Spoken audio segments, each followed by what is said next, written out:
Kedatangan Raja Arab Saudi Salman bin Abdul Aziz Al Saud, Bandara Halim Perdana Kusuma Jakarta tengah bersiap menyambut Raja Salman dan rombongan tamu negara sebanyak 1.500 orang tersebut. Bandara Halim Perdana Kusuma menyiapkan apron selatan sebagai tempat menginap dari 5 pesawat rombongan Kerajaan Arab Saudi. Sementara satu pesawat dengan ukuran lebih besar akan diinapkan di Bandara Internasional Kuala Lumpur, Malaysia. Dan satu pesawat lainnya, yaitu tipe Hercules, akan langsung mendarat di Bandara Igusti Ngurah Rai, Bali. Langsung ke Denpasar, kan kunjungannya itu ke Jakarta dan Denpasar. Jadi ada yang langsung ke Denpasar, tidak singgah ke Halim. Jadi yang 6 itu nanti mampir ke Halim, setelah itu baru ke Denpasar tanggal 4-nya. Selain kesiapan di Bandara Halim Perdana Kusuma Jakarta, kesiapan lain juga dilakukan oleh TNI Angkatan Udara. Nantinya, Komando Operasi Angkatan Udara 1 menyiapkan pangkalan-pangkalan udara di wilayah barat yang akan dilewati rombongan pesawat Kerajaan Arab Saudi tersebut. Kita kan tidak menutup kemungkinan kalau seandainya terjadi ada gangguan di pesawat akan mendarat di landasan itu, kita harus siap. Jadi pangkalan-pangkalan yang kelewati pesawat Raja Arab ini akan disiapkan. Nah, dari mulai barat, dari mulai Banda Aceh, kemudian di Medan, kemudian Pekanbaru, Palembang, sampai dengan ke Halim. Persiapan lain juga tampak dari kebutuhan spesial sang raja. Salah satunya tangga eskalator khusus yang akan digunakan oleh Raja Salman saat turun dari pesawat. Selain itu, mobil Mercedes S600 pun dikabarkan telah tiba di Pulau Dewata sebagai kendaraan yang akan digunakan oleh para delegasi menikmati keindahan Bali. Selama di Bali, Raja Salman diperkirakan akan menginap di hotel berbintang di kawasan Nusa Dua Bali dengan tarif Rp73 juta. Dikabarkan ada 3 hotel yang akan digunakan oleh rombongan Raja Salman. Hotel-hotel ini memiliki fasilitas pantai privat yang tidak dapat diakses oleh masyarakat umum. Sementara itu ada 7 pesawat yang akan mengantarkan 1.500 rombongan lawatan Raja Salman. Pesawat ini terdiri dari 6 jenis pesawat mulai dari Boeing hingga Hercules. Tim Liputan Metro TV. Pemirsa, lalu seperti apa profil singkat dari Raja ke-7 di Arab Saudi, Raja Salman? Berikut informasinya. Untuk pertama kalinya Raja Salman datang ke Indonesia. Sebelumnya pada tahun 1970, Indonesia kedatangan Raja Arab Saudi, Raja Faisal. Raja Salman diangkat sebagai Raja Arab Saudi pada 23 Januari 2015 setelah kematian saudara tirinya, Raja Abdullah. Raja kelahiran 31 Desember 1935 ini merupakan Raja ke-7 di Arab Saudi. Sebelumnya tahun 2012, Raja Salman merupakan putra mahkota setelah kematian saudaranya, Nayef bin Abdul Aziz Al Saud. Kedatangan Raja Arab Saudi, Salman bin Abdul Aziz pada 2 Maret 2017 ke Indonesia menjadi babak baru hubungan bilateral kedua negara. Ini juga merupakan kunjungan balasan untuk Raja Salman yang sebelumnya juga menyambut baik kedatangan Presiden Jokowi ke Arab Saudi pada September 2015. Oleh karena itu, pemerintah Indonesia mempersiapkan sambutan kedatangan Raja Salman dengan spesial.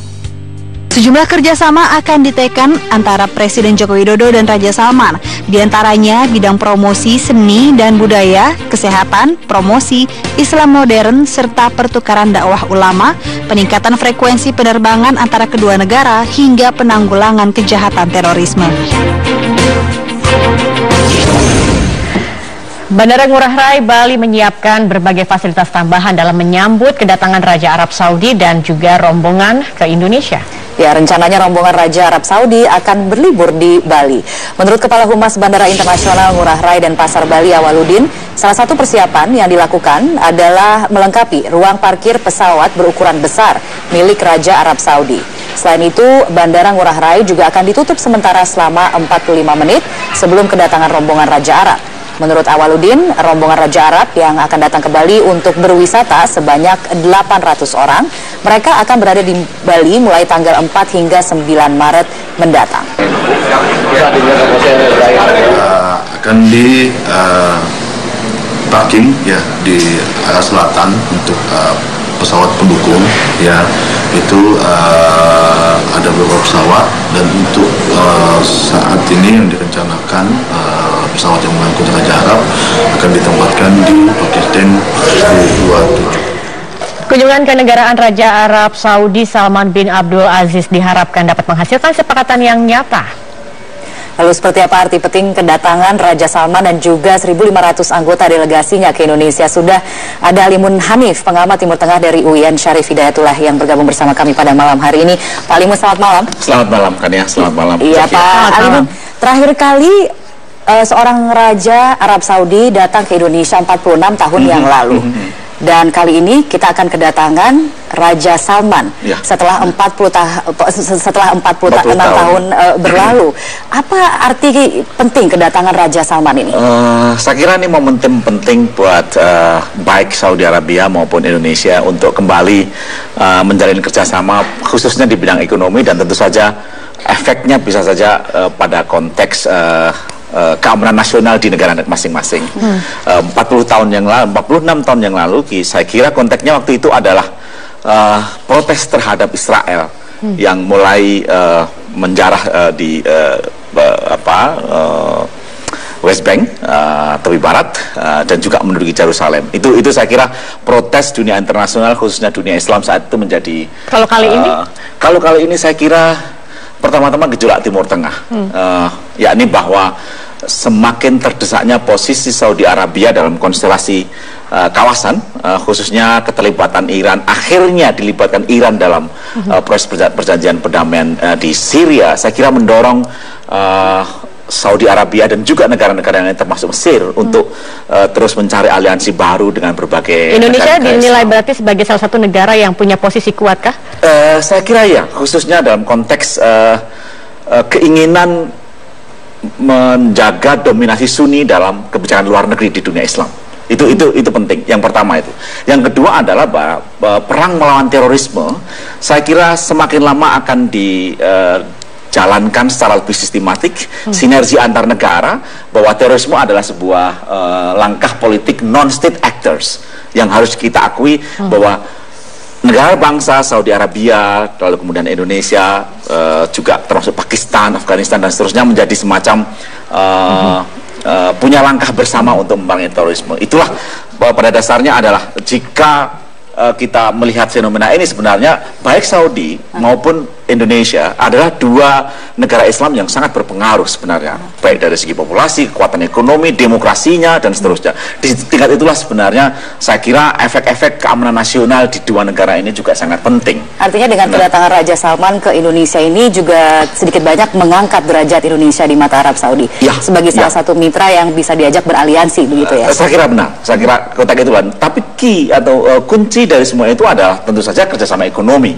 Ini penting buat Indonesia semata-mata karena memang kita membutuhkan investor baru dari manapun datangnya untuk mendorong, memboosting ekonomi kita, khususnya penjalanan infrastruktur, menggalakkan pariwisata, lalu kemudian meningkatkan ekspor, impor, baik dalam konteks neraca perdagangan, baik Saudi maupun Indonesia harus semakin balance. Selama ini kita lebih banyak memberikan investasi ke sana, khususnya di bidang-bidang kerjasama kultural dibanding menerima. Disitulah sebenarnya saatnya Indonesia dan Saudi saling mengikat diri dalam konteks perdagangan dan kerjasama ekonomi secara luas, gitu. Dan berimbang. Nah, saat ini kita misalnya saja ya kerjasama ekonomi dalam bidang infrastruktur, pariwisata, ekspor produk halal, kita jauh lebih tertinggal dibanding negara seperti Malaysia maupun Thailand yang mempunyai industri pasca panen yang sangat baik, packaging dan sebagainya. Tapi aspek halal itu Indonesia yang jauh lebih punya otoritatif. Pada tingkat itulah sebenarnya kita semestinya mencari peluang perdagangan dalam konteks ekspor produk halal misalnya, wisata-wisata berbasis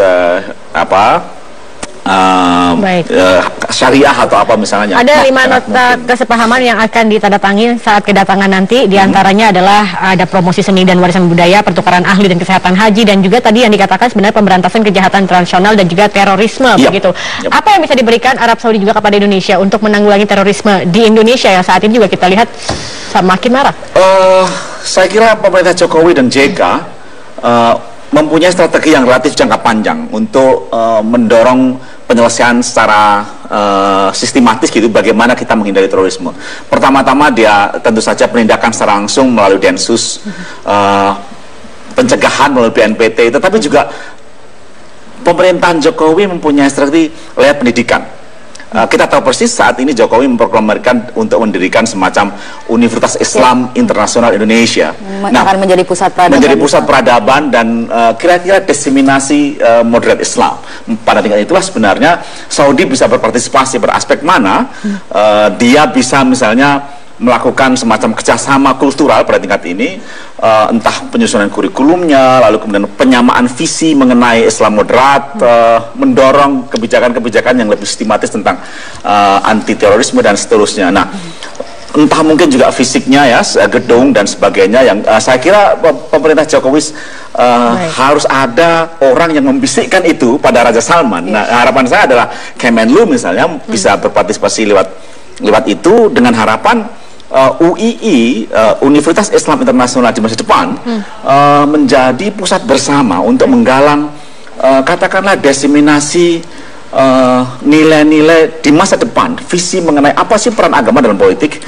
Saat ini tidak bisa kita hindari itu terjadi karena berbagai cleavage di dunia internasional terpisah dalam hal sekularisme dan agama. Nah, penyelesaian itulah yang sebenarnya saya kira bisa dicari solusinya melalui kajian-kajian yang lebih strategis mengenai Islam dan politik dan demokrasi. Melalui pusat yang akan dibangun di Indonesia. Di Indonesia, jadi harapan saya begitu.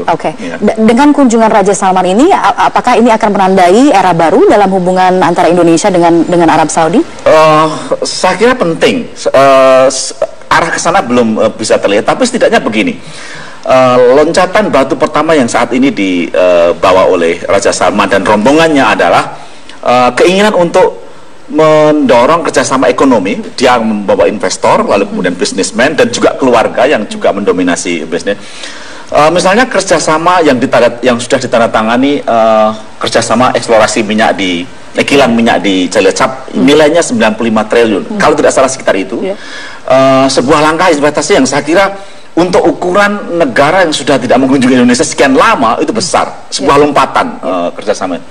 Nah, nilai strategisnya bagi pemerintahan Jokowi adalah bahwa ini juga menghasilkan nilai positif image mengenai bahwa saat ini pemerintah Jokowi JK didominasi oleh investor yang selalu saja dituduhkan pada misalnya saja bisnismen RRC Cina. Nah, itu penting untuk memberi ada perimbangan begitu ya? Perimbangan dalam hal dominasi ekonomi. Nah, suatu yang saya kira positif buat kerjasama antar negara di masa depan. Iya. Tapi untuk di kawasan Asia Pasifik sendiri atau khususnya di ASEAN ini, adakah negara-negara lain begitu yang juga menjadi incaran gitu, Arab Saudi sebagai salah satu mitra dagang ya? Artinya apakah posisi Indonesia memang yang paling penting untuk di kawasan Asia Pasifik saat ini di mata Arab Saudi? Di mata Arab Saudi untuk ukuran investasi bisnis sekuritas atau bisnis investasi, saya kira dia sudah menjalin kerjasama antara misalnya saja Malaysia dan Singapura. Mungkin karena kepercayaan mereka terhadap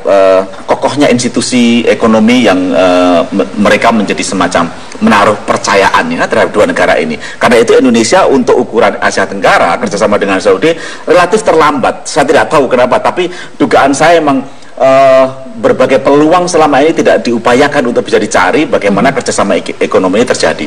Nah, tetapi yang sekarang ini dengan berbagai gejolak Timur Tengah yang terjadi, persaingan kawasan antara Iran dan Saudi di Timur Tengah, lalu kemudian perang melawan terorisme dan seterusnya, menjadikan Indonesia sebagai negara yang memang bukan saja incaran tapi mungkin alternatif yang dia harus dekati karena memang mempunyai visi yang sama mengenai berbagai masalah keamanan nasional tadi itu. Di situ sebenarnya investasi, keamanan nasional dan keinginan untuk membangun semacam Islam moderat di dunia internasional semakin. Kalau masalah haji bagaimana Pak? Kira-kira apakah dengan kedatangan ini juga Indonesia bisa mendapatkan kuota lagi? Karena harapannya adalah pertemuan ini salah satunya mengenai kuota haji juga penambahannya. Kalau tambahan haji kan sudah dijanjikan akan menambah sekitar 50.000 atau 200.000. Saya kira suatu yang positif. Tapi dari semua hal yang menjadi persoalan haji tidak bisa semata-mata diserahkan pada Saudi Arabia, karena hanya di Indonesia nilai tunggu haji itu, nilai antrian haji itu begitu tinggi dibanding tempat lain. Saya tidak tahu, tapi tampaknya mungkin sistem keuangan kita, perbankan kita, lalu kemudian yang memberi dana talangan haji kalau tidak salah itu menjadikan orang dengan sangat mudah mendaftarkan haji dan lalu kemudian menambah antrian, dan itu disitulah sebenarnya kebijakan domestik mengenai haji juga harus dibenahi supaya ini tidak merepotkan Saudi terus. Juga semakin berkurang. Mudah-mudahan haji juga terus menjadi bagian agenda yang dibicarakan. Pak Limun, satu pertanyaan terakhir saja. Ini 1.500 delegasi itu angka yang wajar, Pak? Memang biasanya delegasinya selalu dalam jumlah besar seperti itu? Begini, untuk ukuran kunjungan diplomatik memang itu sangat besar. Tapi untuk niat keinginan semacam promosi investasi yang dibawa ini kan tidak hanya pejabat dan sebagainya, tapi juga investor, ahli geologi, ahli dan semuanya. Saya kira itu ukuran yang masalahnya adalah bahwa dalam protap Saudi itu mengandaikan pengawalan keamanan yang sangat ketat, bahkan mungkin melebihi Amerika Serikat maupun tapi sebagai tuan rumah kita sudah siap tentunya untuk menerima kedatangan mereka berapapun jumlahnya. Baik, terima kasih Pak Limun telah bergabung bersama kami di Prime Time.